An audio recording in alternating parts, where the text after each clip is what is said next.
The courtroom was supposed to be routine that morning traffic fines. Minor citations, the usual hum of respect that always filled Judge Caprio's chambers.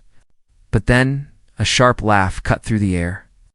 A teenage girl, barely 16, sat slouched at the defendant's table, smirking as the judge called her name. The room went silent. Phones tilted upward. Everyone sensed something strange brewing. "Really?" she said, her voice dripping with sarcasm. "You're seriously going to fine me for that? This is like such a joke." A collective gasp rippled through the benches. A mother's nervous whisper, "Please, don't," was drowned out by the metallic click of someone's phone camera. A TikTok caption blinked to life on the screen. Nitrogen didn't weigh. She said that. Judge Caprio didn't flinch. He just looked at her, steady as stone, the kind of stillness that carried decades of wisdom and patience. His hands rested on the desk, calm and deliberate. Behind him, the flag barely moved in the air-conditioned breeze, like even the room itself was holding its breath. The girl rolled her eyes, leaning back with that smug, untouchable look that only comes when you've never been told no. Every gaze in the courtroom shifted from her to the judge, waiting, wondering, how would the man known for compassion handle a moment soaked in arrogance? But nobody, not even her own parent, could predict what Judge Caprio would do next. What made the moment so electric wasn't just a teenager being rude. In a courtroom, America has seen attitude before. It was the way her words seemed to echo a tension people have been feeling across the country, a slow erosion of respect, a growing gap between entitlement and accountability, a sense that the smallest rules no longer matter to those who think the world should bend for them. In Judge Caprio's courtroom, those currents collided in real time. As the girl crossed her arms and let out another exaggerated sigh, murmurs rippled across the benches. A man in work boots shook his head. An elderly woman pressed a hand to her chest. Someone whispered, "Kids these days?" But it wasn't just about her age. It was about the tone, sharp, dismissive, dripping with the kind of confidence that comes from never having to face real consequences. Her mother sat beside her, shoulders folded inward, cheeks flushed with embarrassment. She tried to nudge her daughter's knee, a soft plea to stop, but the girl only rolled her eyes harder, as if the process itself was beneath her. Another smirk spread across her face, quick and dismissive, the kind that made even the air feel tighter. And through it all, Judge Caprio remained composed. His calm presence only made the contrast more striking. Where she radiated defensiveness, he radiated quiet authority. Where she projected ego, he projected dignity. The courtroom felt like a miniature reflection of the country's larger struggle: respect versus dismissal, humility versus entitlement, values versus apathy. People weren't just watching a hearing anymore. They were watching a symbolic moment unfold, one that tapped into frustration simmering far beyond the courtroom doors. Phones rose higher. A few spectators sat forward, sensing something meaningful beneath the surface. It felt less like a traffic hearing and more like a test of character, a clash of two Americas, one rooted in earned wisdom, the other floating on unearned confidence. The girl let out a loud, sarcastic laugh, one last spark tossed onto dry leaves. A few people gasped. Even her mother's eyes widened with a quiet, pleading dread. And just when everyone thought this hearing couldn't go any further, it escalated. Long before she walked into Judge Caprio's courtroom, her reputation had already been growing quietly, steadily, like a storm gathering heat over open water. Teachers at her school knew her as the student who questioned every rule, not because she believed in justice or fairness, but because she felt the rules simply didn't apply to her. When she was late, she blamed the bus. When she skipped homework, she blamed unfair expectations. She snapped at a teacher, she claimed she was just being honest. Nothing was ever her fault. Not once. There had been moments, small but telling, that painted the picture clearly. The day she refused to apologize after bumping into another student in the hallway. The time she mocked a substitute teacher and laughed when the class followed her lead. The endless string of emails her mother received, each one more concerning than the last. And every time her parent arrived at school ready with excuses. She's tired, she's stressed, she's misunderstood. Instead of boundaries, she was handed justification. Instead of accountability, she was given escape. From the outside, played like a comedy of entitlement something. You'd see in a viral clip with dramatic captions and exaggerated sound effects. In fact, she'd already made the rounds online. A short video from her school cafeteria once circulated on TikTok showing her snapping at a classmate over a spilled drink. The comments had rolled in fast. Future Karen in training. She's going to argue with a stop sign one day. Someone get this girl a dose of reality. People laughed then. Because distance makes arrogance look harmless. But up close, it wasn't funny. It was a pattern. A slow-growing vine that had finally wrapped itself around something bigger than classroom rules or teenage attitude. Even in her own home, boundaries blurred. Chores were optional. Apologies were rare. Respect was negotiable. Her mother tried to keep peace instead of teaching lessons, choosing comfort over confrontation. And so the girl grew up believing that the world should always soften around her, tilt slightly in her favor. Cleared the path so she never had to stumble. That belief was what she carried into the courtroom that day, a quiet confidence that she could smirk her way through anything, that every adult would fold the moment she pushed. To her, authority was just another thing to challenge, another stage for her defiance. The courtroom was just a room. The judge was just another adult. And accountability was still something that happened to other people. She had no idea that the man sitting on that bench wasn't like the teachers who feared complaints, or the administrators who walked on eggshells, or the long before he ever sat beneath the soft glow of courtroom lights, before millions would come to know his voice as a steady compass of compassion. Frank Caprio was just a boy sweeping streets in his Providence neighborhood. The son of immigrant parents who believed that dignity wasn't something you demanded, was something you lived. His father, an Italian immigrant, worked long, aching hours as a fruit peddler. Pushing his cart across uneven sidewalks, rain or shine, his mother stitched together the family's world with quiet strength, teaching her children that respect wasn't about power, but about presence, kindness, and listening. Caprio absorbed those lessons not from books, but from watching life unfold around him. He swept streets at dawn to earn pocket money, learning early that work, even the humblest kind, carried its own kind of honor. He studied under dim lamps, not because anyone told him to, but because he wanted to give something back to the community that raised him. When he finally made his way through school and into the legal world, he carried his family's journey like a compass pointing him always toward fairness. What made him different wasn't his title or his robe. It was his philosophy. Every person has a story. He believed that justice without compassion was just bureaucracy wearing a mask. And so in his courtroom, people didn't walk in as case numbers. They walked in as human beings. There was the young father who couldn't afford a parking ticket because he was choosing between diapers and gas for work. Caprio didn't scold him. He listened. He asked about his child. He saw the exhaustion in the man's eyes and forgave the fine, not because he was soft, but because he understood that justice isn't blind to humanity. There was the elderly woman who approached the bench shaking, ashamed of a citation she couldn't afford. Caprio spoke to her the way a son speaks to his mother, warm, patient. When she explained she was caring for a sick husband, he smiled softly and said, "You've paid enough." Moments like that didn't just solve problems, they restored dignity. Teachers spoke of him as the embodiment of old-world values wrapped in modern compassion. Immigrant families admired him because he reminded them of their own journeys, struggle, hard-won pride.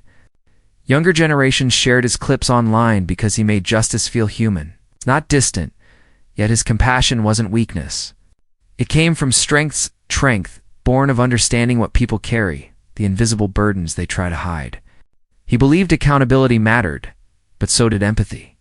You couldn't shame someone into becoming better, he often said, but you could guide them there with honesty and respect. And so, year after year, case after case, Caprio built a courtroom culture rooted in decency. People walked in nervous but left feeling seen. Even those who disagreed with their rulings rarely walked out feeling humiliated. That was his gift, holding authority without ever losing humanity. which is why. On the morning the girl mocked him, the courtroom held its breath.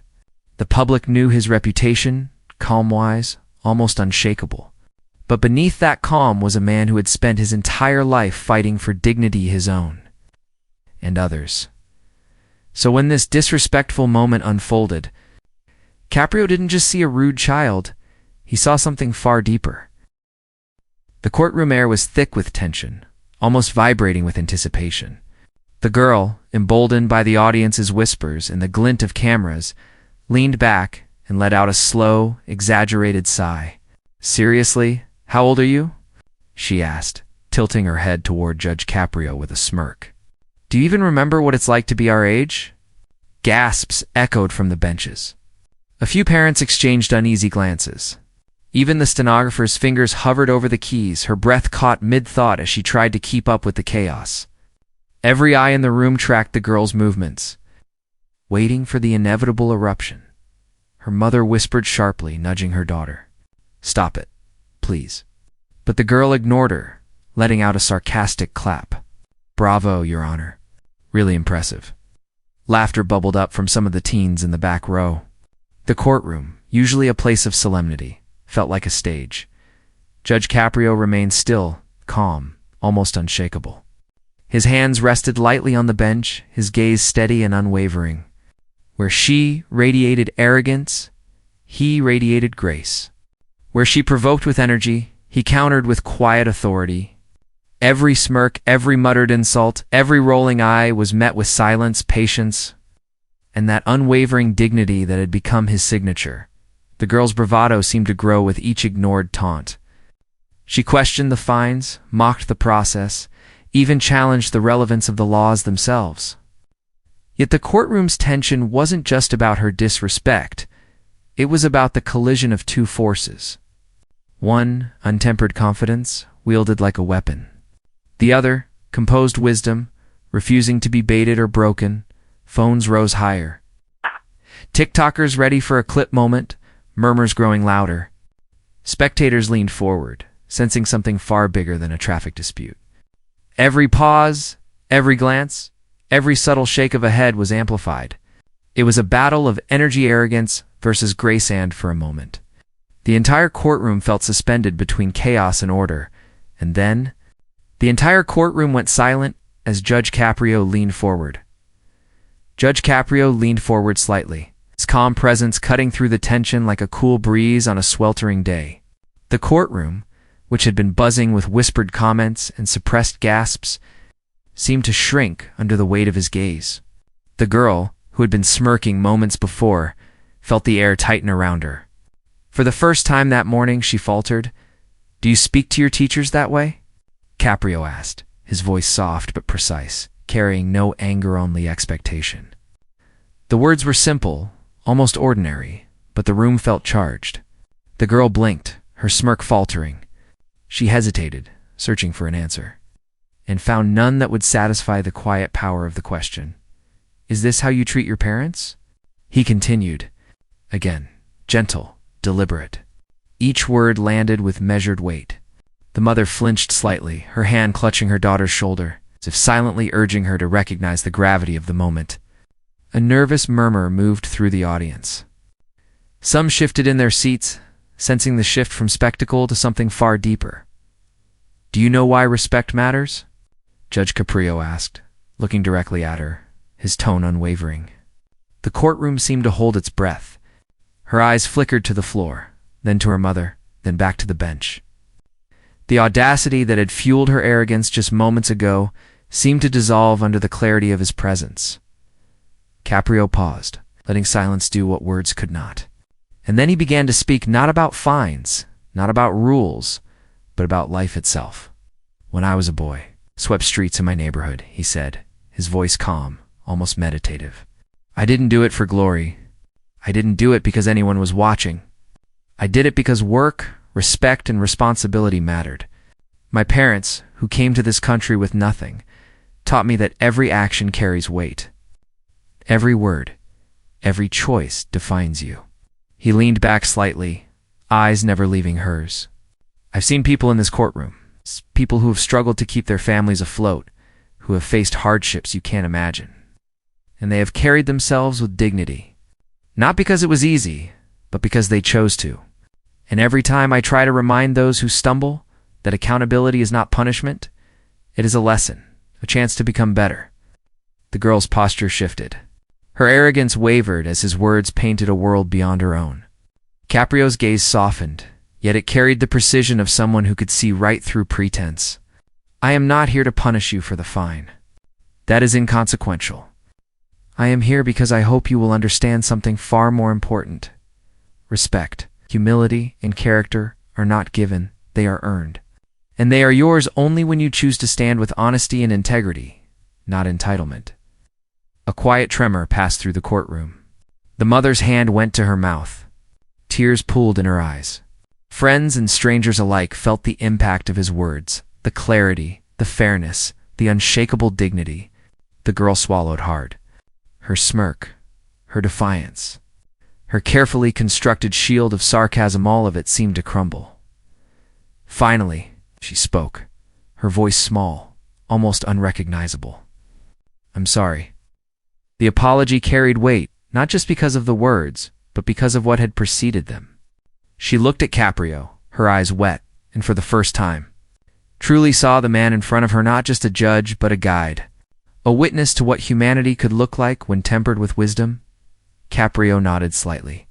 Accepting the apology without gloating, without triumph, the courtroom exhaled collectively, a silent acknowledgement of the transformation that had taken place in real time.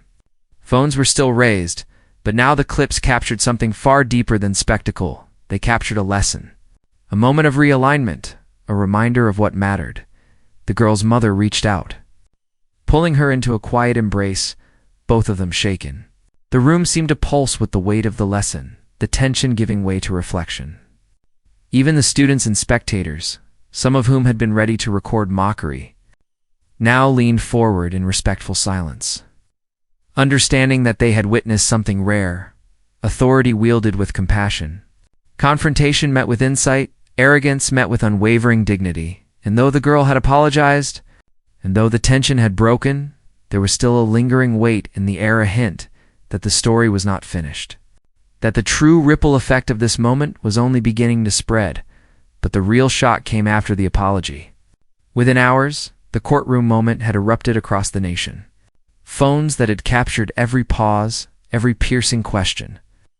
Every subtle nod from Judge Caprio circulated endlessly on TikTok. Clips amassed millions of views, some slowed down to emphasize the girl's faltering smirk. Others edited with text overlays. Respect isn't optional, and character always wins. Hashtags began trending almost immediately. Hashtag Caprio wisdom. Hashtag respect matters. Hashtag lessons that last. Social media became a virtual courtroom of its own. Commentators dissected every word, praising the balance of authority and compassion. This is what American justice looks like, one tweet read. Teaching accountability without humiliation is a lost art. And Judge Caprio just reminded us how powerful it can be, another chimed in. Teachers shared the video in professional groups. Marveling at the demonstration of real-life lessons they wished all students could experience. News. Anchors replayed the footage in their evening segments, offering analysis on the impact of respect, parenting, and societal norms. It's rare to see a courtroom moment that goes beyond law enforcement and enters moral teaching, one anchor remarked. Reddit threads exploded with discussions, parents debating how to raise children who respect authority, young adults reflecting on their own mistakes, educators applauding the subtlety of Caprio's approach. Even celebrities weighed in, tweeting support, praising the judge's patience and precision, drawing millions of likes and retweets. The courtroom's small stage had become a national stage, a mirror reflecting cultural values and the yearning for genuine accountability. Meanwhile, the girl's life subtly shifted. In school hallways, she no longer commanded the same room. Students who once followed her lead began questioning her actions. The defiance that had seemed untouchable now, carrying consequences beyond her control. Whispers followed her, not cruelly, but pointedly, an awareness that the world was watching, that her behavior mattered. Her mother, once a shield, now guided her with a firmer hand, emphasizing the lessons Judge Caprio had so calmly delivered. Even within her own home, the air was different. Conversations became reflective, small acts of humility taking root where arrogance had flourished. The world outside the courtroom had delivered validation for the judge and accountability for the girl. A ripple effect that reminded everyone watching that actions, both good and bad, carry consequences. The courtroom lesson had become a cultural touchstone, replayed, shared, and dissected. Each viewing reinforcing the power of dignity and moral clarity, and yet, amidst the virality, the hashtags, and the commentary, a quiet moment lingered, a pause that asked the audience to reflect on what it truly meant to teach, to guide, and to uphold values in a society that often celebrated the loudest voices over the wisest. And in the middle of all this noise, Judge Caprio offered one final lesson. Judge Caprio rose slightly from his bench, the courtroom quieted to a reverent hush. Every eye followed him, not in fear, but in anticipation of the wisdom that always seemed to flow effortlessly from his presence. The girl had apologized, her voice trembling, her shoulders slumped in newfound humility. Caprio allowed a moment of silence before speaking, letting the weight of the lesson settle in for everyone present. "Today," began, his tone measured yet warm, "we were reminded that respect is not something that can be demanded, nor is it earned by force. It is offered, received, and nurtured. It grows when we choose to see the humanity in one another, and it falters when we ignore it." He paused, letting the words resonate.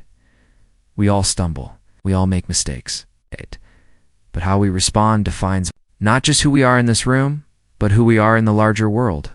He looked directly at the girl, who met his gaze with a mixture of apprehension and understanding. Apologies are more than words. They are the first step toward growth.